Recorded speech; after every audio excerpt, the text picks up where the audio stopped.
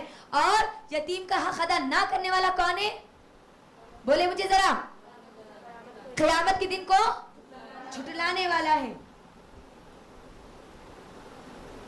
ہاں, تب ہوتا کیا ہے, جب ہمارے بھی ماحول اور معاشرے میں اگر کسی بچے کے باپ کا انتقال ہو جائے اور وہ بچہ بالغ نہیں ہوتا, اور اگر اس باپ کا کوئی کاروبار ہے, اچھا خاصا کاروبار ہے, تو چچا اور تایا کیا کرتے ہیں؟ ذرا مجھے بولے, آپ سب واقف ہے اس سے, ہے نا. وہ جو ان کا بھائی تھا, جو کہ جس کا انتقال ہوا, اس کے بچے چھوٹے چھوٹے ہیں, تو کیا کرتے؟ اس کے کاروبار کو سنبھالتے نہیں سنبھالتے؟ کاروبار کو سنبھالتے, لیکن جب وہ بچے جوان ہو جاتے تو مجھے بتاؤ, کیا کاروبار ان بچوں کے ہاتھ میں دوبارہ لوٹا دیا جاتا؟ نہیں لوٹایا جاتا. حالانکہ اپنے آپ کو مسلمان کہتے ہو, نمازیں پڑھتے ہو, نماز میں آیتیں بھی پڑھتے ہو, اور پھر یتیموں کا حق بھی مارتے ہو. اللہ اکبر. حق تو یہ تھا کہ اگر کسی یتیم بچے کے باوا کی اگر کاروبار کو اگر کوئی سنبھال رہا ہو تو وہ فائدہ, وہ منافع لے سکتا ہے, لیکن جب بچہ بالغ ہو جائے تو اس کے باپ کا کاروبار مکمل طور پر اس بچے کے ہاتھ میں تھما دینا, یہی اس کا حق ہے, یہ اس کا حق ہے. آج ہمارے ماحول اور معاشرے میں دیکھ لیجئے, کیا بولا جاتا؟ بیٹا تم بہت چھوٹے تھے, جب سے تمہارے کو دیکھ لیتے ہوئے آئے, ہے نا, آپ بڑے ہو گئے تو بڑا باوا کا کاروبار کے بارے میں باتیں کرنے لگے. اتنا تمہارے باوا کے کاروبار کو کون آگے بڑھائے؟ اب تمہارے لیے کچھ بھی نہیں, تم کھلائے پلائے پڑھائے لکھائے, کیا بھی نہیں, سب ختم ہو گیا. حق کو مار دیا جاتا ہے, حق کو مار دیا جاتا ہے, ان کے حق کو ہڑپ لیا جاتا ہے. اللہ کے نبی صلی اللہ علیہ وسلم نے فرمایا, جو یتیم کا حق مارتا ہے, سن لے کہ وہ اپنے پیٹ میں جہنم کی آگ بھر رہا ہے, جہنم کی آگ بھر رہا ہے. آج آپ دیکھیے, اپنے اطراف میں دیکھیے, کتنے یتیم بچے ہوتے ہیں. اللہ رحم کرے, اللہ رحم کرے. کئی یتیم ایسے بچے ہوتے ہیں جن کو ماں باپ کیا کرتے ہیں, جن کے ماں باپ نہیں ہوتے یا جس کے رشتے دار لوگوں کے پاس لا کر بچوں کو چھوڑ دیا جاتا ہے, وہ رشتے دار کیا کرتے ہیں, ان بچوں کو کہیں نہ کہیں ایسی ویسی جگہ لے کے جا کے چھوڑ دیتے ہیں. اسی لیے ہم دیکھتے ہیں نا میری بہنوں, مدارس میں سب سے زیادہ کون ہوتے ہیں؟ یتیم بچے ہوتے ہیں نا. میری بہنوں, ہمارا ایمان کتنا نچلے درجے پہ چلا گیا. اللہ رحم کرے, اللہ رحم کرے. 2 بھائی ہیں, ایک بھائی کا انتقال ہوتا ہے, اس کے بچے یتیم ہوتے ہیں, دوسرا بھائی موجود ہے, وہ اپنے بچوں کو کھلاتا ہے, پلاتا ہے, زبردست اسکولوں میں پڑھاتا ہے, اور یہ دوسرے بھائی کے بچوں کو لے کر جا کے مدرسوں میں ڈال دیا جاتا ہے. کیوں؟ کیونکہ ان کے باپ کا انتقال ہو چکا ہے نا. پھر وہ بچوں کے پاس وہ غریبی آتی ہے, پھر وہ بھوک سے مرتے ہیں, پیاس سے ان کو تڑپا جاتا ہے, پھر وہ کپڑوں کی کمی, وہ تمام کی تمام ضروریات کی کمی. مدرسوں میں دیکھیے کتنے بچوں کو لا کر چھوڑ دیا جاتا ہے, حالانکہ ان کا چچا زندہ ہوتا ہے, ان کی خالہ زندہ ہوتی ہے, ان کی پھوپھی زندہ ہوتی ہے, ان کے دادا یا دادی زندہ ہوتے ہیں. یتیم پر ہم کیا سمجھتے ہیں, ہمارے دوسرے یہ وہ بچوں کو جانا مدرسے میں کچھ تو بھی دے دینا, ہم یتیموں کا حق ادا کر دیا سمجھتے ہیں نا. نہیں, سن لو, سب سے زیادہ ان یتیموں کا ہمارے اوپر حق ہے جو ہمارے رشتے دار ہیں, جو ہمارے نسب کے, جو ہمارے خاندان کے. ہم ہمارے خاندان کے یتیموں کو نہیں دیکھتے, لیکن مدرسوں میں جا کر بچوں کی مدد کرتے ہیں. جبکہ حق تو کیا ہے کہ ہم ہمارے خون کے رشتے جو ہے نا ان کا حق ادا کریں, ان کا حق ادا کریں. کیا ہو گیا آج نبی صلی اللہ علیہ وسلم کی وہ حدیث ذرا یاد تو کرو کہ چچا باپ کے برابر کیوں اللہ کے نبی صلی اللہ علیہ وسلم نے بولا, کیوں کہا گیا کہ چچا باپ کے برابر ہے نا. چچا کا حق باپ کے برابر دیا گیا نہیں دیا گیا؟ دیا گیا نا. جب بچے یتیم ہو جائے نا تو چچا کا حق ہے, وہ تایا کا حق ہے کہ وہ ان کی پرورش کرے, ان کی کفالت کرے, ان کو دیکھے جس طریقے سے وہ اپنی اولاد کو دیکھتا ہے. ہم کیا کرتے ہیں, ان کو اتنا حقیر, ان کو ذلیل, ان کو اتنا نچلا بنا دیتے ہیں ہماری نظروں میں کہ وہ بچے ہمارے پاس دوبارہ آ کر رہنا پسند نہیں کرتے, مدرسوں میں رہنا پسند کرتے. آپ دیکھیے کیا یہ حالات آج ہمارے پاس نہیں ہو رہے؟ میری بہنوں ذرا یاد تو کرو, اللہ کے نبی صلی اللہ علیہ وسلم نے کیا کہا, جنت کی ضمانت دی, میں اور وہ جنت میں اس طریقے سے رہیں گے. اللہ اکبر.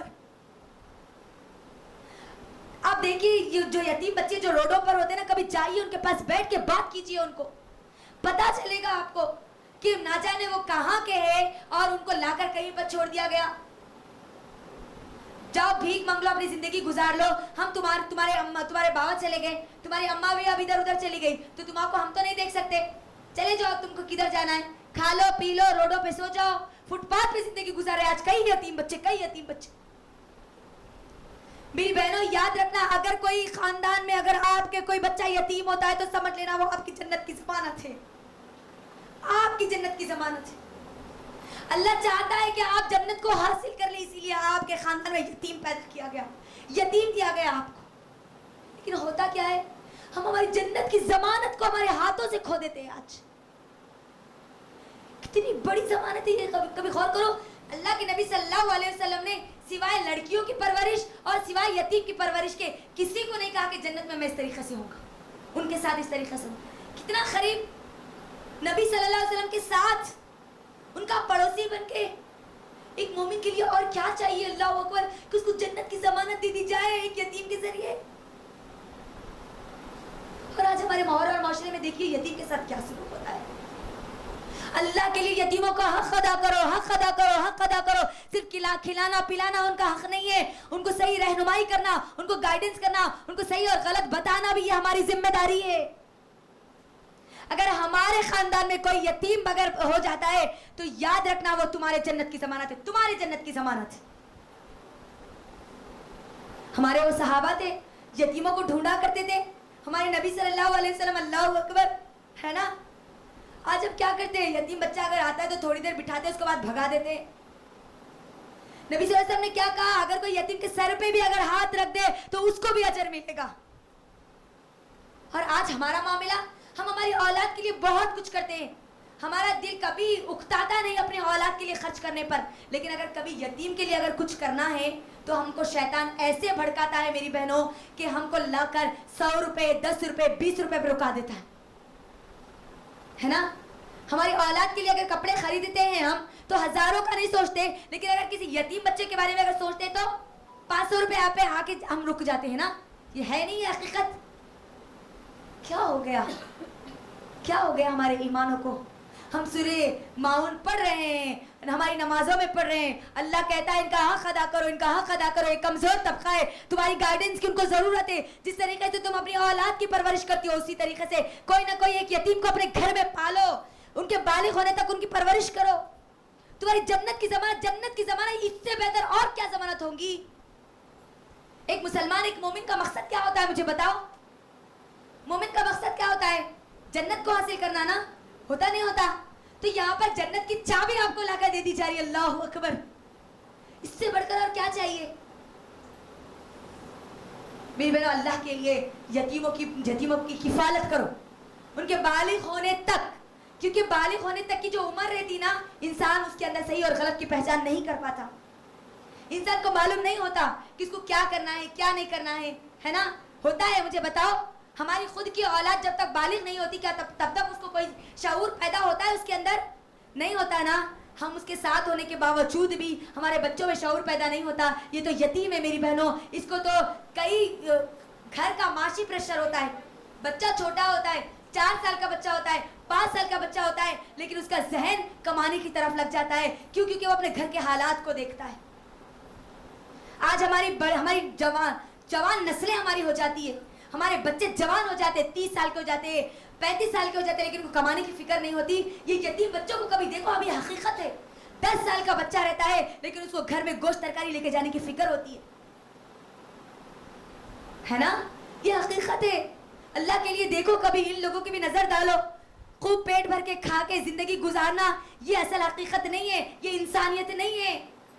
انسانیت تو یہ ہے کہ ہم ہماری سوسائٹی میں ہر ایک کا حق ادا کریں.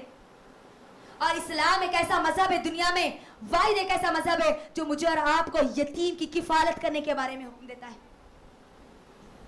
یتیم کی پرورش کرو، اس کو کھلاؤ پلاؤ، اس کو پڑھاؤ لکھاؤ، ایک ایسا انسان بناؤ کہ دنیا کے لیے ایک بہترین مثال بنے. 5 روپے 50 روپے 500 روپے دینے سے مجھے بتاؤ کس یتیم کی ضرورت پوری ہوگی؟ کیا ہمارے بچوں کی اس میں ضرورت پوری ہوتی ہے؟ بولو مجھے. نہیں ہوتی نا. تو پھر ہم کس سوچ کی وجہ سے ان کو یہ 5 روپے 50 روپے 500 روپے دیتے ہیں؟ اپنی اولاد اگر چاہتی ہو جنت میں اللہ کے نبی صلی اللہ علیہ وسلم کے ساتھ رہو تو پھر یہ یتیم کی اس طریقے سے کفالت کرو جس طریقے سے ہم ہماری اولاد کی کفالت کرتے ہیں، ہماری اولاد کی پرورش کرتے ہیں. سب سے پہلا حق بتایا جا رہا کیا ہے؟ بولو. قیامت کو جھٹلانے والوں کی سب سے پہلی صفت کیا ہے؟ یتیم کو دھکے دینا، ان کو ٹارچر کرنا، ان کو ذلیل کرنا، ان کو حقیر سمجھنا، ہے نا، ان کی ضرورتوں کو پورا نہ کرنا، ہمارے آنکھوں سے دیکھتے ہوئے بھی ان کے حق کو ادا نہ کرنا، ان کے ساتھ بدسلوکی کرنا، ان کے حقوق کو ہڑپ لینا. یہ پہلی چیز اللہ سبحانہ تعالیٰ بیان کرے. دوسری چیز